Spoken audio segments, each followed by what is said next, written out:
Alors, la transposition des directives européennes, vous l'avez dit, est au cœur du fonctionnement de l'Union, vu que cela garantit que les droits adoptés au niveau européen deviennent effectifs pour nos citoyens et nos entreprises. Et force est de constater, comme vous l'avez également dit, que la Belgique, mais elle reste confrontée à des difficultés structurelles. On est l'un des pays les moins performants, on l'a dit également, et on a un déficit qui est élevé, un nombre important de procédures d'infractions en cours. On était resté au nombre de 73 et vous l'avez mis à jour aujourd'hui en nous citant le chiffre de 86. Alors, ces retards ne sont pas sans conséquences. Vous avez beaucoup insisté sur l'aspect économique, mais évidemment, il y a la sécurité juridique, il y a tout ce qui va fragiliser notre crédibilité européenne, et puis la question des sanctions financières, parce que payer 4 millions d'euros de sanctions, là où, évidemment, cela serait beaucoup plus utile ailleurs, évidemment que c'est un problème important.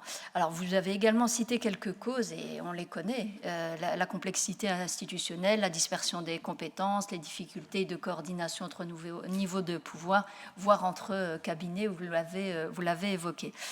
Mais ces constats, maintenant, on les connaît et c'est pas nouveau. On en a d'ailleurs discuté il y a un an quand on était venu sur le même sujet. Et donc aujourd'hui, voilà, il s'agit de dépasser le moment du diagnostic et de passer vraiment à celle des solutions, parce que tout cela, évidemment, a des conséquences concrètes, même pour la transposition de directives qui concernent des normes environnementales, sociales ou protection des consommateurs. C'est très concret pour les citoyens belges. Quelques questions pour compléter. Donc, vous avez été vraiment assez exhaustif, en tout cas, concernant les chiffres, à la fois sur les retards de transposition et aussi de mauvaises transpositions et des saisines en cours. Peut-être une question sur les sanctions financières.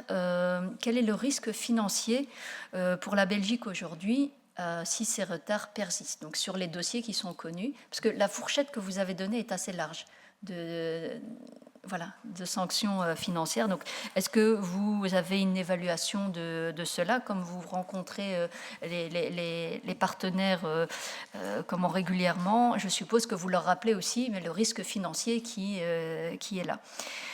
Ensuite, concernant tout ce qui est coordination, vous avez évoqué un tas de pistes que vous avez mis en place pour essayer de résorber cela, pour l'instant sans résultat probant, vu que les dossiers en souffrance augmentent.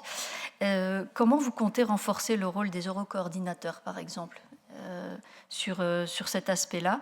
Et alors, vous avez évoqué un mécanisme finalement contraignant pour que chaque entité qui doit prendre sa part de responsabilité dans cette transposition puisse le faire et puis puisse prendre en charge les sanctions financières le cas échéant.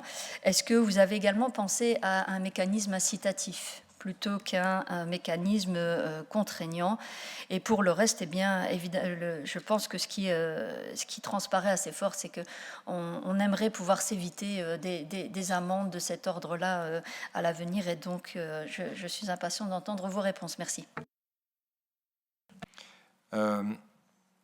Vous me posiez aussi la question, Madame Aouche, des modalités de calcul des sanctions financières. Quel est le montant potentiel que cela peut représenter, parce qu'effectivement, les balises que je vous ai données sont assez larges. Et j'aimerais pouvoir vous donner un chiffre du scénario du pire. Ça, il est toujours possible, c'est-à-dire de prendre 100% des directives pour lesquelles on a de retard, considérer que 100% d'entre elles auront au minimum les 3 millions qui sont imposés à la Belgique, et que pour 100% d'entre elles, on y ajoute les 200 000 euros quasi quotidiennes d'astreinte. Mais je pense qu'on aurait un scénario qui va donner un chiffre effrayant, mais qui ne serait pas nécessairement conforme à la réalité. Parce qu'effectivement, la Commission, pour calculer les sanctions financières, elle a mis au point une formule assez savante, qu'elle a demandé d'ailleurs à la Cour d'imposer. Alors je vous en épargne le détail, mais en gros, la Cour... elle, de son côté, elle n'explique pas comment elle calcule le montant auquel elle condamne un État membre.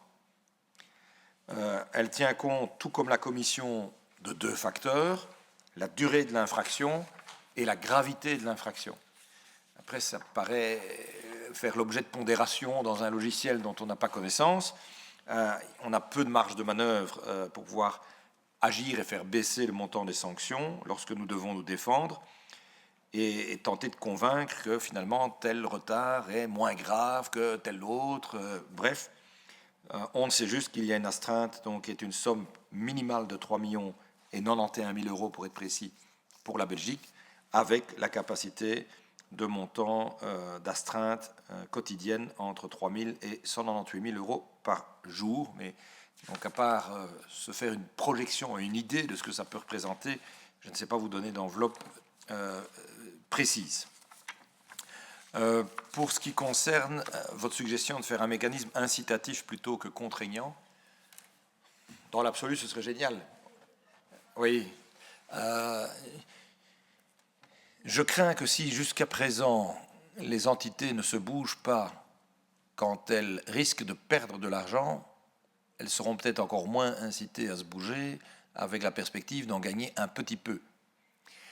Et on n'a pas non plus un cadre budgétaire qui permet de donner autant de carottes, alors que théoriquement, chacun devrait spontanément être au rendez-vous de ses propres responsabilités.